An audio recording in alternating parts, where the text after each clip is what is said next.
نفس کی ٹھنڈک ابھی تک میں محسوس کر رہا ہوں۔ نبی صلی اللہ علیہ وسلم نے مجھے فرمایا کہ عثمان افطاری میرے پاس کرنا چاہتے ہو؟ میں نے عرض کیا جی ضرور آپ کے پاس کرنا چاہتا ہوں، تو اس لیے اب میں دنیا سے جانے والا ہوں اور میری افطاری نبی کریم صلی اللہ علیہ وسلم کے پاس ہے جنت میں۔ ایسے مظلوم شہید اور نبی کریم صلی اللہ علیہ وسلم کی 2 مبارک بیٹیاں بھی آپ کے نکاح میں تھی، ان کا تذکرہ میں نے گزشتہ جمعہ میں کیا تھا۔ آج بھی موضوع صحابہ کرام کے حوالے ہی سے تھا، لیکن درمیان میں ایک اور موضوع آ گیا، چلو آج اس کے بارے میں تھوڑی سی بات کرتے ہیں۔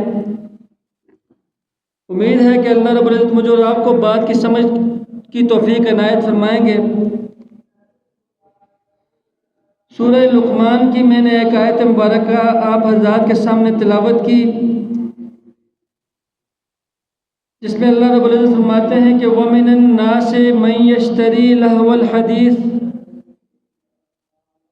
لوگوں میں سے بعض وہ لوگ ہیں جو خریدتے ہیں لہو الحدیث، لہو باتوں کو، لِيُضِلَّ عَن سَبِيلِ اللَّهِ بِغَيْرِ عِلْمٍ، اور ان باتوں کو خریدنے کی وجہ یہ ہے کہ وہ لوگوں کو راہ راست سے ہٹا دیں، اللہ کے راستے سے لوگوں کو ہٹا دیں بغیر علم کے، وَيَتَّخِذَهَا هُزُوًا، اور مذاق بناتے ہیں، ٹھٹھا کرتے ہیں، أُولَئِكَ لَهُمْ عَذَابٌ مُّهِينٌ، یہی وہ لوگ ہیں کہ ان کے لیے دردناک عذاب ہے۔ میرے دوستو، میں اور آپ مسلمان ہیں اور نبی کریم صلی اللہ علیہ وسلم کا ہم نے کلمہ پڑھا ہے، لا الہ الا اللہ محمد الرسول اللہ کا اقرار کیا ہے۔ نبی کریم صلی اللہ علیہ وسلم عالمی نبی ہیں اور ہم آپ کے عالمی امتی ہیں۔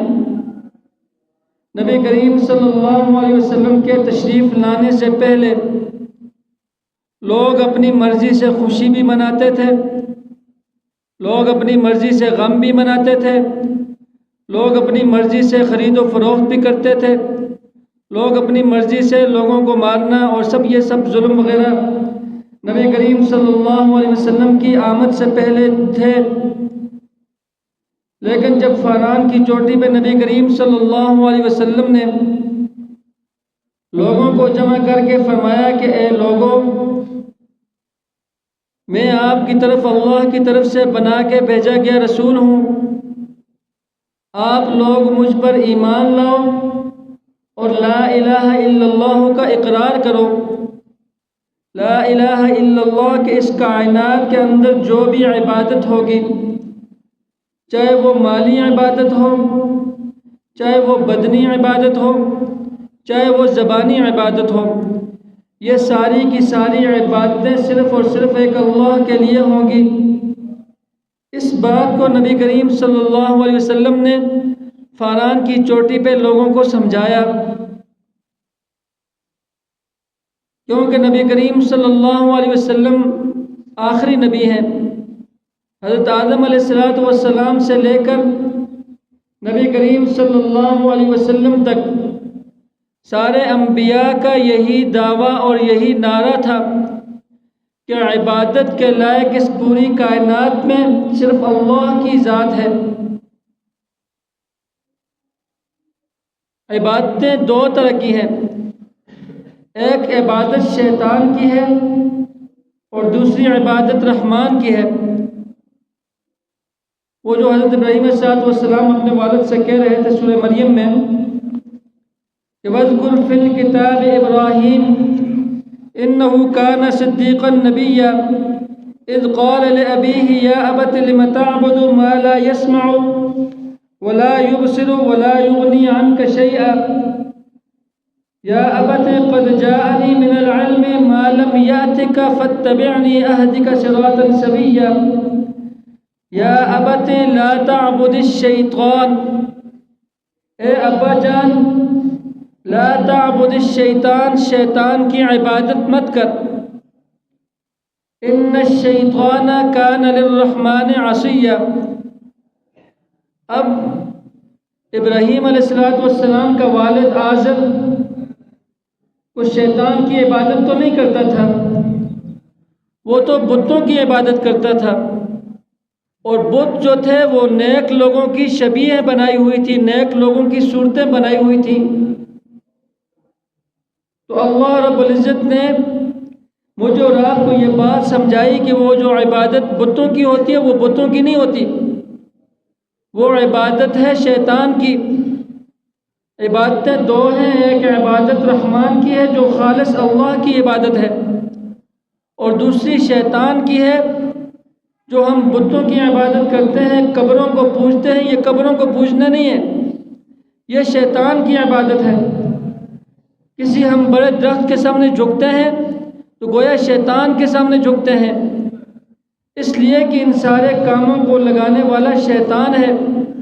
شیطان کبھی کسی کے سامنے آ کے کھڑا نہیں ہوا کہ مجھے پکارو، میری عبادت کرو۔ شیطان نے لوگوں کے دلوں میں یہ وسوسہ ڈالا کہ یہ جو فلاں بزرگ ہے یہ اللہ تک پہنچا ہوا ہے، اللہ اس کی بات کو نہیں ٹالتے، لہٰذا اس اللہ والے کو راضی کرو۔ اگر یہ اللہ والا راضی نہیں ہوتا تو اس کے سامنے جھکو، اس کو سجدہ کرو، اس کی تعریف و توصیف کرو۔ اس کام میں شیطان نے لگایا، اس لیے اللہ نے فرمایا کہ ابراہیم اپنے والد سے کہہ رہے ہیں یا ابت، اے میرے پیارے ابا جان، لا تعبد الشیطان، کے شیطان کی عبادت مت کر۔ تو میرے محترم بزرگوں دوستوں، کائنات کے اندر جتنے بھی انبیاء علیہ السلام آئے ہیں، ان سارے انبیاء کی مشترکہ دعوت یہ تھی کہ عبادت کائنات میں اگر کسی کی ہوگی تو صرف اور صرف کس کی ہوگی؟ اللہ کی ہوگی۔ عبادت کس کی ہوگی؟ اللہ کی عبادت ہوگی۔ وَإِلَىٰ عَادٍ أَخَاهُمْ هُودًا قَالَ يَا قَوْمِ اعْبُدُوا اللَّهَ مَا لَكُم مِّنْ إِلَٰهٍ غَيْرُهُ۔ ہود کی طرف حضرت ہود علیہ السلام قوم عاد کی طرف تشریف لائے تو انہوں نے بھی آگے یہی بات کی، مَا لَكُم مِّنْ إِلَٰهٍ غَيْرُهُ، کہ تمہارے لیے اللہ کے سوا کوئی الہ نہیں۔ وَلَقَدْ أَرْسَلْنَا نُوحًا إِلَىٰ قَوْمِهِ فَقَالَ يَا قَوْمِ اعْبُدُوا اللَّهَ مَا لَكُم مِّنْ إِلَٰهٍ غَيْرُهُ۔ حضرت نوح علیہ السلام آئے، انہوں نے بھی آ کے یہی بات قوم کو سمجھائی کہ تمہارا کوئی الہ نہیں ہے مگر صرف اللہ کی ذات ہے۔ وَإِلَىٰ ثَمُودَ أَخَاهُمْ صَالِحًا، ثمود کی طرف ان کے بھائی صالح علیہ السلام آئے، انہوں نے بھی آ کے یہی بات لوگوں کو سمجھائی۔ وَإِلَىٰ مَدْيَنَ أَخَاهُمْ شُعَيْبًا، مدین کی طرف حضرت شعیب علیہ السلام تشریف لائے، ان کا بھی یہی نعرہ تھا، یہی ان کا بھی ایک دعوت تھی کہ لوگوں اللہ کے سوا کوئی معبود نہیں ہے، عبادت کائنات میں صرف اور صرف اللہ کی ہوگی۔ وہ جو حضرت ابراہیم علیہ السلام نے جو دعوت چلائی تھی، جب لوگ اپنے عید منانے کے لیے چلے گئے تھے ایک میدان کی طرف، تو وہاں پہ ابراہیم علیہ السلام نے ان کے بتوں کو توڑا تھا۔ وہ جو قرآن نے تذکرہ کیا تھا پچھلی مرتبہ، میں نے آپ کے سامنے وہ سارا واقعہ بیان کیا تھا کہ اللہ رب العزت نے اس پورے واقعے کو ذکر کیا اور ابراہیم علیہ السلام کی اس بات کو لوگوں کو سمجھایا کہ لوگوں، ابراہیم علیہ السلام کیسے اللہ کے ذات کے لیے، اللہ کو خوش کرنے کے لیے پوری بستی والوں کو ناراض کیا، اپنے والدین کو بھی، اور اسی طرح اپنے جو عزیز و اقارب تھے، بستی والے تھے، محلے والے تھے، سب کو ناراض کر کے ان کے بتوں کو توڑ پھوڑ دیا تھا۔ تو ایسے ہی آپ کے سامنے بھی جب اللہ کا ذکر آئے تو سب کچھ کو چھوڑ دیں، صرف اللہ کی بات آپ کے سامنے ہو۔ حضرت سلیمان علیہ السلام کا جو دربار لگا ہوا تھا، اس دربار میں سارے وزیر مشیر، چاہے وہ جنات میں سے وزیر تھے، چاہے وہ انسانوں میں سے وزیر تھے، چاہے وہ جنات کے مشیر تھے، چاہے وہ انسانوں کے مشیر تھے، آپ کی فوجوں کے جو بڑے سرپرست تھے، فوجوں کے جو بڑے جنرل تھے، وہ سارے کے سارے وہاں پہ موجود تھے۔ حضرت سلیمان علیہ السلام نے پوچھا کہ ہدہد غائب ہے، ہدہد کے بارے میں پوچھا کہ بھائی ہدہد مجھے نظر نہیں آ رہا، کدھر چلا گیا؟ اب لوگ سارے خاموش ہیں۔ اس بات سے مجھے اور آپ کو یہ بھی سمجھ آیا کہ اللہ کے نبی غیب نہیں جانتے تھے۔ اللہ کے نبی غیب ہمارے معاشرے میں، ہمارے محلے قبیلے میں، ہمارے ارد گرد میں بعض بڑے بوڑھے حضرات، ان کا یہ خیال ہے کہ یہ جو قبروں میں بزرگ ہیں یہ غیب جانتے ہیں، اور ہماری مستورات میں سے بھی کچھ کا یہ عقیدہ بن چکا ہے پرانی جاہلیت کی وجہ سے۔ وَتَفَقَّدَ الطَّيْرَ فَقَالَ مَا لِيَ لَا أَرَى الْهُدْهُدَ أَمْ كَانَ مِنَ الْغَائِبِينَ۔ یہ حضرت سلیمان علیہ السلام ہیں، اور سب سے بڑے بادشاہ ہیں اس کائنات میں، اتنے بڑے بادشاہ کہ ہوا بھی ان کے تابع ہے، ان کا تخت ہواؤں پہ گردش کر رہا ہے، ہواؤں پہ تیر رہا ہے، جانوروں کی بولیوں کو وہ بھی سمجھتے ہیں۔ اتنے بڑے اللہ کے نبی بھی اور بادشاہ بھی پوچھ رہے ہیں اپنے وزیروں سے، وہ جو دربار لگا ہوا ہے جس میں سارے موجود ہیں، فوجیں بھی موجود ہیں، جنات بھی موجود ہیں، انسان بھی موجود ہیں، وہاں پہ پوچھ رہے ہیں کہ بھائی مجھے ہدہد نظر نہیں آ رہا۔ اب اس بات سے مجھے اور آپ کو یہ بات سمجھنی چاہیے کہ اگر اللہ کے نبی غیب نہیں جانتے تو پھر عام انسان بھی غیب نہیں جانتے۔ نہ قبروں میں موجود غیب جانتے ہیں، نہ باہر زندہ بیٹھے ہوئے بزرگ غیب جانتے، کوئی بھی غیب نہیں جانتا۔ اللہ کسی کو بتا دے وہ علیحدہ بات ہے۔ فَمَا لَأُعَذِّبَنَّهُ عَذَابًا شَدِيدًا أَوْ لَأَذْبَحَنَّهُ أَوْ لَيَأْتِيَنِّي بِسُلْطَانٍ مُبِينٍ۔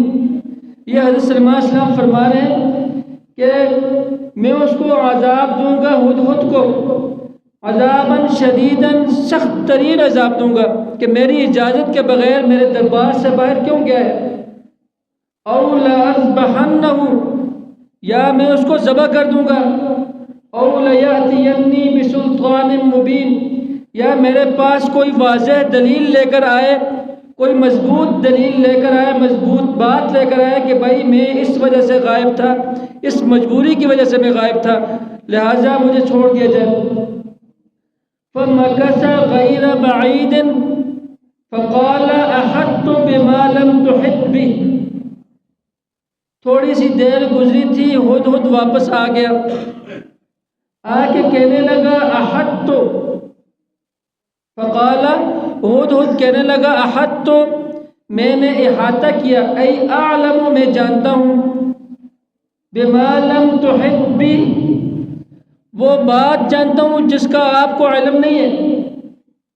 اور کون سی بات ہے؟ وَجِئْتُكَ مِنْ سَبَإٍ بِنَبَإٍ یقین، میں قوم سبا کی طرف سے آیا ہوں ایک یقینی خبر لے کر، ایک مضبوط خبر لے کے میں گھومتے گھومتے قوم سبا میں پہنچ گیا، میں وہاں سے واپس آ رہا ہوں، پورا دربار بھر